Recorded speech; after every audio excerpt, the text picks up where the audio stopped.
With $10, you can buy this many donuts and this many apples.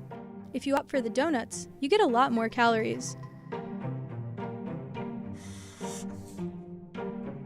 But not all calories are created equal.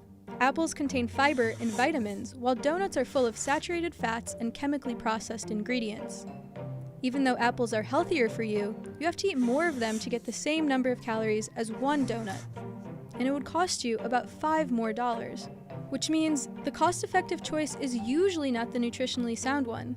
There's a strong relationship between diets that are low in fruits and vegetables and obesity and diabetes. These two chronic diseases now rank among the nation's gravest health concerns.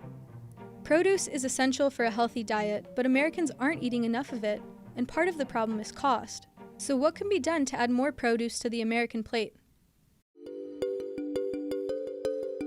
Fresh fruits and vegetables are often more expensive to farm than other types of crops that end up in processed foods.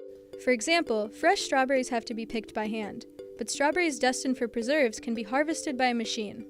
Bumps and bruises don't matter in the process, and machines are more efficient and cheaper in the long run than human labor.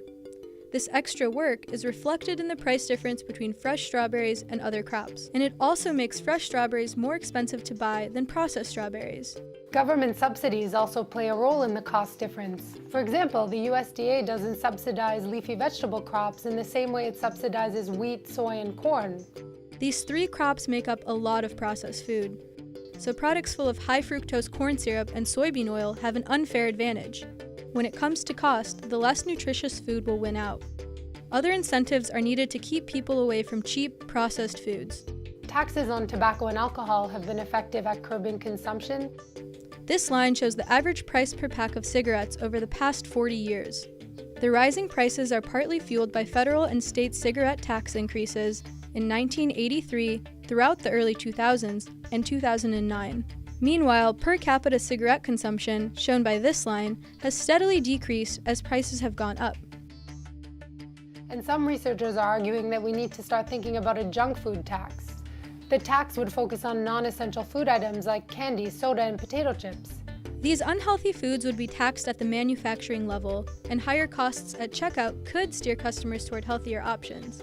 But a junk food tax alone won't fix obesity. Or the already high costs of a healthy diet. So what can be done?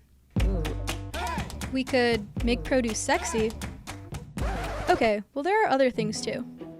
To address the cost issues, some programs are springing up that make produce more affordable for lower-income people through subsidies. And since 2014, the USDA has granted over $65 million to expand these programs throughout the U.S. There's also the Fruit and Vegetable Prescription Program, or FVRX. Doctors can give vouchers for produce to low-income patients who are at high risk of diet-related disease. Growing produce in home or community gardens can encourage healthy eating with little investment, but finding time to cook, let alone garden, can be a burden for families.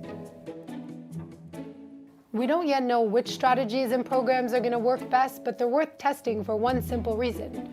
If Americans ate a wider variety of fruits and vegetables and more fruits and vegetables, we know they'd be a whole lot healthier.